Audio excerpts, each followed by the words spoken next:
Los japoneses tienen miedo de los genitales y de hecho contaba la compañía de teatro, creo que la Fura dels Baus, no sé si es la Fura de los comedians o los comedians o la Fura dels, creo que era la Fura dels Baus. Bueno, contaban que, bueno, ellos tenían un espectáculo en el que ahí salían enseñando el rabo, y en Japón no se podía. En Japón no se podía porque hasta en el cine pornífero se pixela y se pone, o sea, no quieren ver, en Japón en general no, los genitales no tienen cabida, es un país, es un imperio en el que a los genitales no es un imperio en el que sí, efectivamente, no se pone el sol, no se, no, todo lo contrario, no sale el sol sobre los genitales, no se pueden ver, no. Y de hecho contaban que como no podían enseñar el rabo como a ellos les hubiera gustado, lo que hicieron fue unos moldes con los genitales del David de Miguel Ángel en yeso, se los pusieron y aquello era muchísimo peor que enseñar el rabo, algo muy, muy detestable. Bueno, en fin, que muy bien por esto, pero luego, o sea, y muy bien aquí también. Esto es lo que hay que hacer y esto es lo que el maestro Nagai debería haber hecho en Devilman. O sea, hay tantas formas de... Y eso está bien y no resulta ridículo. Pero luego resulta que... bueno, claro, no era un taparrabos. Sí, es la anatomía tal cual, pero aquí hay una sombra. Vale, está bien, esto también es legítimo. Vaya, al final en esto va a superar al maestro Nagai. No lo recordaba, porque claro, como me traje Devilman y lo estuve viendo, digo, me quedé pensando, qué lástima esta chorrada de los... No, pero efectivamente un punto a favor de Berserk y de Miura, porque efectivamente hacen lo que debería haber hecho Nagai y parece que no se le ocurrió, no tuvo esa idea. O sea, sí, lo recordaba mal, o sea, bien en este sentido. Porque como digo, es un maestro del dibujo y de las poses y de la anatomía, está muy bien. Como digo, el pack shakespeariano este que le sale a Berserk, aunque por supuesto Pac viene de una mitología anterior, y era lo que quería mostrar, no tiene genitales, ni está sexuado, es más, es andrógino, todo lo contrario que las mujeres de Conan, que de andrógino tienen bastante poco, y del propio héroe, que está bastante hipersexualizado también. Y en cambio el acompañante de... Bueno, ¿está hipersexualizado Berserk? Pues sí, básicamente también, incluso todo apunta a que Griffith quiere tener un rollete con él, y bueno, en fin, pero el acompañante no está hipersexualizado, con lo cual al final, aquí, pensémoslo bien, no hay mujeres, no, eso es un punto en contra, eso es un punto en contra. Lo del tratamiento de los genitales está muy bien. Lo del tratamiento de la mujer al principio, ¿no? Y lo del héroe asexuado, no acabo yo de... Bueno, por cierto, que aquí está diciendo el título. Esas películas. Atracción invasiva. Y alguien dice, vaya, esto es una atracción invasiva. Bueno, pues hay que tener en cuenta que hay un momento en el cómic en el que se dice el título. Y dice, un Berserk. Bueno, cuando lo ha visto actuar, pues efectivamente como un Berserk. Lo ha visto actuar como un Berserk. Bueno, con este pack shakespeariano comienza a psicoanalizarse. Algo que en Conan hemos visto de manera muy indirecta. Lo hemos visto de manera muy indirecta en Conan el Bárbaro, cuando se hace amigo de una especie de trovador y no habla, porque Conan el Bárbaro es un héroe taciturno, lo pone el contrato, tiene que ser un héroe taciturno. Conan no habla, pero se siente identificado con lo que canta el trovador. Entonces es lo más parecido que se me ocurre a este pack de Berserk, a esta criatura feérica. Eso sí, hay que tener en cuenta que esa historia en la que se hace amigo de un trovador acaba peor que un capítulo de Rick y Morty, es decir, no puede acabar de manera más monstruosa ni peor. Como digo, el protagonista de Berserk se psicoanaliza con una criatura feérica diciéndole que odia la debilidad, a pesar de que al decirlo está mostrando la suya propia. Puck cumple la función de Dipo en el Incal que Jodorowsky había empezado a publicar. Esto, claro, esto es el... estas son las secuelas del Incal. Aquí tengo el... Claro, me había traído los volúmenes para mostrarlos a quienes solo conozcan Berserk. Esto es una obra maestra, además está en un solo volumen. El Incal de Jodorowsky, que lo había empezado a publicar en 1980 con Moebius. Y, como digo, si Conan es una especie perdón, si Berserk es una especie de Conan ideado por Jodorowsky, pero no llega a ser ni Conan ni el Incal, evidentemente el personaje de Dipo, que da un toque más o menos tierno, simpático, aunque a veces se ve obligado Dipo a hacer cosas que, en fin, que son terribles, pues la relación que hay con la criatura feérica, con el Puck del principio, que luego desaparece, es muy semejante, es muy similar a la del protagonista del Incal, con esta criatura voladora que es Dipo. Aquí vemos al protagonista con Dipo.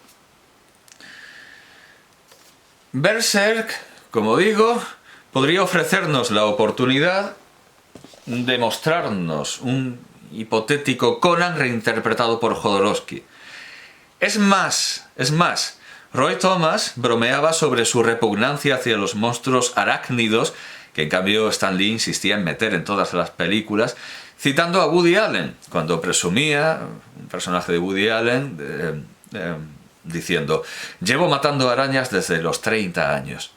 Y podríamos fantasear también, a raíz de esta cita de Thomas, con un Conan reinterpretado por Woody Allen. Eso sería fantástico. Woody Allen dirige Conan el Bárbaro. Podría hacerlo, incluso debería hacerlo, y sería infinitamente mejor que todo lo que está haciendo ahora. Al igual que el Flash Gordon, dirigido por Fellini, que quería... Franco Cristaldi no, quería, De Laurentiis, eso es. De Laurentiis quería que Flash Gordon lo dirigiese Fellini. No es un absurdo, no es una tontería. Fellini conocía muy bien Flash Gordon. Fellini era dibujante de cómics y estaba muy familiarizado con Flash Gordon. Yo no sé si llegó incluso a entintar, a guionizar o a hacer algo con Flash Gordon cuando se dedicaba a eso. Pero hay que reconocer que Fellini hizo muy bien declinando la oferta, porque al fin y al cabo era un disparate. Fellini contaba sus propias historias, que tampoco eran propias, porque el Satiricón, Casanova no son historias propias, pero eran historias con bastante más jugo, confesémoslo, con bastante más jugo que Flash Gordon. Y desde luego la película que al final presentó De Laurentiis me parece dignísima, muy rica, muy superficial, muy estrambótica, muy estrafalaria, sí, pero yo no creo que tener a Fellini trabajando allí hubiera sacado más posibilidades a Flash Gordon de las que tenía. En cambio, un Conan dirigido por Woody Allen sería sensacional, y como Woody Allen no tiene nada mejor que hacer, porque realmente sus últimas películas, como decía Garcilaso, de toda la literatura castellana anterior a él, muy bien pudiera excusarse lo que está haciendo Woody Allen. Sería genial que hiciera un Conan el Bárbaro, un Conan de Cimmeria, la espada salvaje de Conan. Pero en Berserk no ocurre nada de eso. No tenemos ni Conan de Jodorowsky ni Conan de Woody Allen. Tenemos a un Puck llorando horrorizado por todas las movidas que ve. No tenemos ni idea de por qué quiso meterse en ellas cuando el resultado era más que previsible. O sea, va a haber cosas muy chungas. O sea, de que, por cierto, esta edición italiana es tan antigua que a guts, en inglés, ¿verdad? Tripas, entrañas, redaños sería lo más adecuado, lo llaman gatsu, como en las ediciones más antiguas, antes de darse cuenta de que era una palabra inglesa y que tendría que ser guts. Por supuesto dirán Behelit. Vamos a ver cuando aparece el Behelit. Tiene que... creo que al final, así para dar más... Sí, aquí está. Peor todavía, madre mía, dicen de manera inexplicable Beyelit. Dicen Beyelit. ¿De qué año es esto? Esto es de Panini. Planet Manga, Panini Comics, con su etiqueta de cuidado, esto es para adultos. Por eso me sorprendió que es muy para adultos y me sorprendió que mi amigo Víctor Araque lo recomendara a estudiantes menores de edad, porque claro, en un instituto, el bachillerato artístico, que fue el curso en el que él dio una conferencia, es el grado más elevado, pero siguen siendo menores de edad, siguen siendo niñatos. Claro, precisamente esta es una de las razones del enorme éxito de este cómic, impresionar niñatos, que impresiona a niñatos que no han leído a Jodorowsky, que no han leído Conan y que por supuesto no han leído Devilman. O sea, lo típico, quien no conoce, como dirían los mexicanos, quien no conoce a Dios a cualquier santo le reza, quien no conoce a Satán quien no conoce al Devilman, a cualquier Satán le reza, podríamos decir. He perdido la escena en la que Puck está ahí diciendo, pero ¿qué estoy viendo, verdad? Cuando toda esta historia tan chunga de la familia, que es una de las primeras, aunque sigue manteniéndose como el gracioso del teatro del siglo de oro, sigue manteniéndose como un personaje divertido, pero claro, vamos a ver, ¿por qué decide acompañar a Guts si lo que va a ver van a ser cosas muy, muy chungas, que se va a pasar así gran parte del tiempo?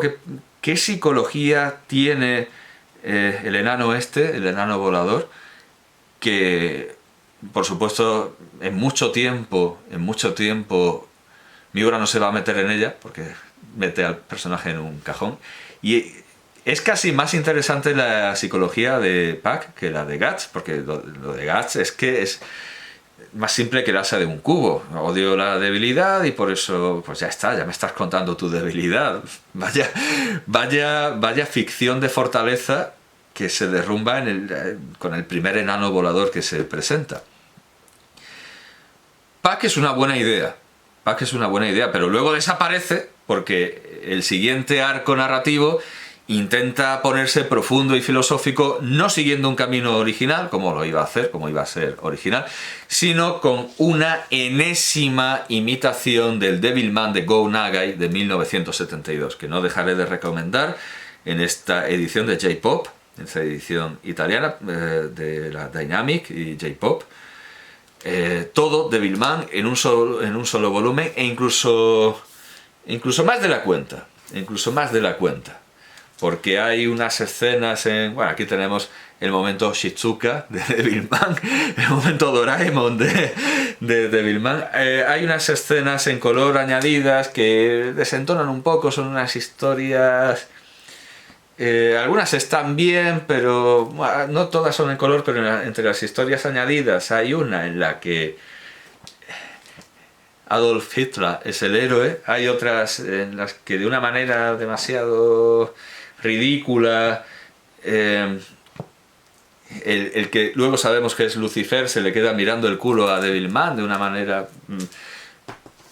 como si estuviéramos en una comedia en un drama de Tennessee Williams. No sé, sobraban esas escenas. Por cierto, que Tennessee Williams escribió para las mismas revistas para las que escribía Howard, y en 1993 Roy Thomas acabó adaptando una de las historias de Tennessee Williams, que no tenía por supuesto como protagonista a Conan, tenía como protagonista a la reina mítica Nitocris, pero Roy Thomas la conanizó, como dicen los seguidores de Roy Thomas, conanizó la historia, y hay una historia, un momento de la saga de Conan, creo que de la espada salvaje de Conan, no de Conan el bárbaro, que es la venganza de Nitocris, que tiene guión de Tennessee Williams. Esto en Berserk no pasa, los guiones son de recuelos, son copias de copias, y ni siquiera hay adaptaciones directas de algo tan asombrosamente estrambótico y llamativo como Tennessee Williams. Pero lo que se adapta de Tennessee Williams es una historia del estilo de las de Conan, aunque Roy Thomas hace guiños a un tranvía llamado Deseo, a un tranvía llamado Deseo, La gata sobre el tejado de zinc caliente, y es algo bastante, claro, ya en el 93, ya es algo bastante llamativo, bastante curioso.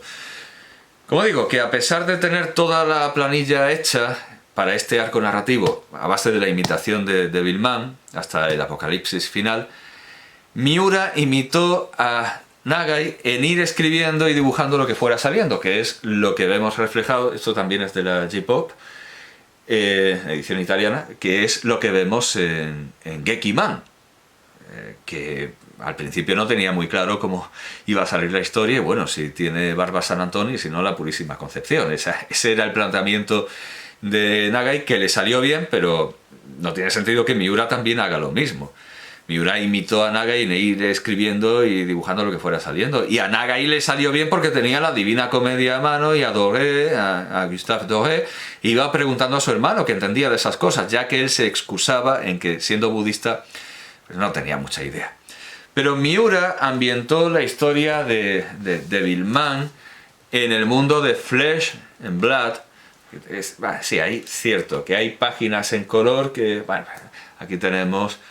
Son muy curiosas estas historias en color, porque María Antonieta en la Revolución Francesa aparece como un demonio, Hitler aparece como un amante sensible y no sé qué tenía en la cabeza Nagai.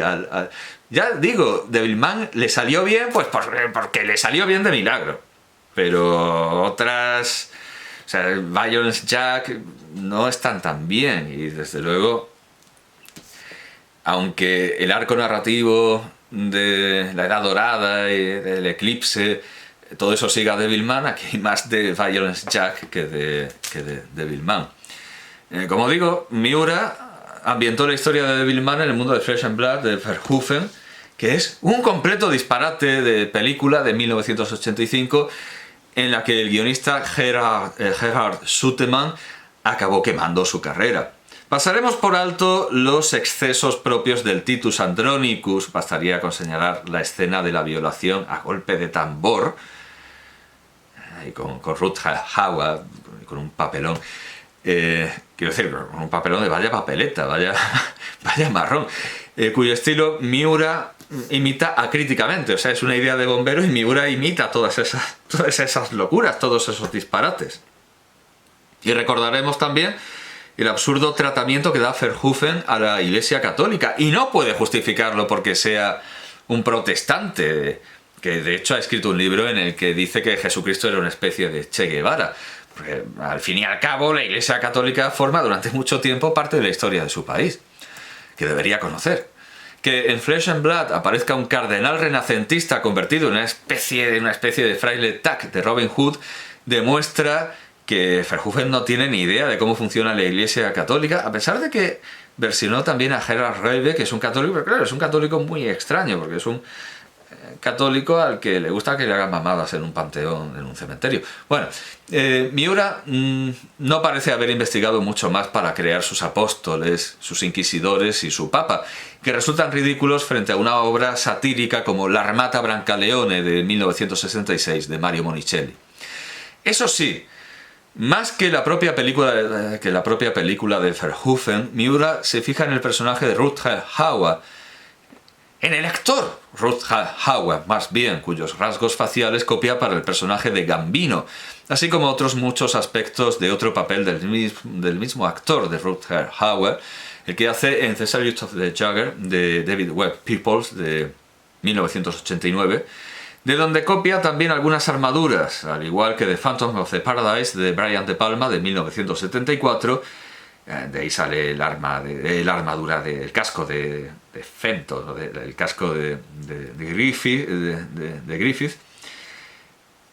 Y por supuesto, en materia no ya de armaduras, sino de armas, The Violence Jack de Nagai de 1973, de donde saca no solo las absurdas e inútiles dimensiones del arma blanca del protagonista, que parece la espada del monumento de la retaguardia y el frente en Magnitogorsk, inaugurado en 1979, sino que también saca la descripción del arma. al decirse que más que una espada, una navaja en el original de Nagai, claro, parecía un enorme bloque de acero. Esto resulta bastante llamativo por tratarse de una idea tan infeliz. Recuerda al Marqués de Sade, quien en las 120 jornadas de Sodoma repite para varios personajes, quizás sin darse cuenta que sus respectivos anos parecen, más que un ano, la boca de una letrina. O a lo que pensaba Borges de Who's Afraid of Virginia Woolf de Edward Albee, es decir, que el autor no tenía que ser demasiado inteligente si elevaba a título semejante chorrada. En cuanto a su interpretación de Devilman, consiste en que al protagonista se le acerque un leptosómico atlético que se prostituye para financiar un negocio y luego mata a su cliente. Con lo que, más que en la Italia del Renacimiento, parece que estemos en la cocina de Daniel Sancho, y que la función principal de las matanzas y la casquería sea disimular que estamos leyendo ya hoy.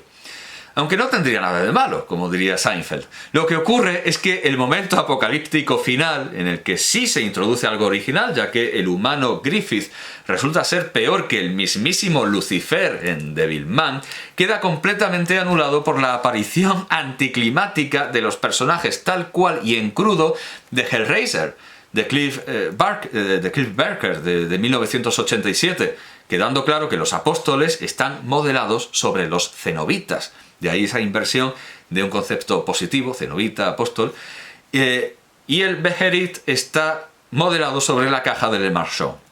A esto se suma un absurdo goteo de nombres y bibliografía del estilo de cuando David Cronenberg llama Gallimard al protagonista de una de sus películas basadas en adaptaciones literarias.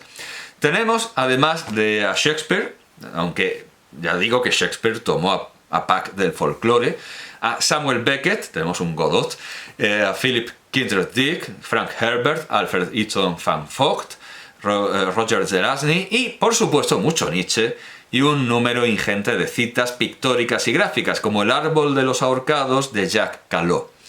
El problema de todo este revoltillo es que el todo no es mayor que la suma de las partes, además de ser más largo que un día sin pan.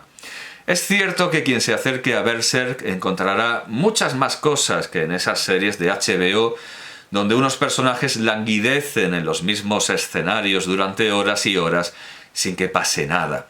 Y no hablo de no pasar nada, de que no pase nada al estilo de Seinfeld, sino que realmente no pasa nada. Pero esas cosas que podrá encontrar en Berserk, las podrá encontrar más y mejor fuera. Y le aprovechará más ocuparse tanto en las fuentes de Berserk, que Miura siguió estirando, imitando hasta sus partes más aburridas, como las de Conan Pirata, como en las obras que han desarrollado después, pero mejor, los mismos planteamientos, como I Borgia de Milo Manara y Jodorowsky de 2004, en cuanto a la pintura depravada y truculenta del Renacimiento, por ejemplo. Pero en cuanto al todo, en cuanto a una enmienda a la totalidad, la serie Adventure Time, Hora de Aventura, en español, en España, Hora de Aventuras, de Pendleton Ward, comenzada en 2010, parece presentarse como una reconstrucción total de Berserk, en detalles ínfimos, en detalles aparentemente insignificantes muchas veces, aportándole con esta reconstrucción la profundidad reflexiva de la que el manga carece. Así que aunque solo tengo, claro, al final puedo recomendar también Seinfeld porque está a mano, pero claro, recomiendo enérgicamente La espada salvaje de Conan, por supuesto Conan el bárbaro también, pero La espada salvaje de Conan, además aquí empieza Buscema en su... Este es el segundo volumen, no, este es el primero, no. El segundo volumen de La espada salvaje de Conan, eso es. O sea, quiero decir, sí, el primero está bien para saber de dónde vienen las cosas, para leer los ensayos de Buscema, pero yo empezaría por el segundo volumen de... No, perdón, en el caso de La espada salvaje de Conan casi todo es interesante desde el principio. Pero bueno, en el segundo tenemos, por ejemplo, Sombras en Zambula, que es una maravilla, aunque desde luego en Conan el bárbaro tenemos en los primeros volúmenes El jardín del terror. El jardín del terror es una obra es una obra muy importante y muy digna de leerse, desde luego. Bueno, como digo, Conan el Bárbaro y la espada salvaje de Conan. Devilman, en esta magnífica edición integral, en esta impagable, verdaderamente impagable edición integral, con sus escenas en color, como ya hemos visto, aunque no creo que tenga la suerte de...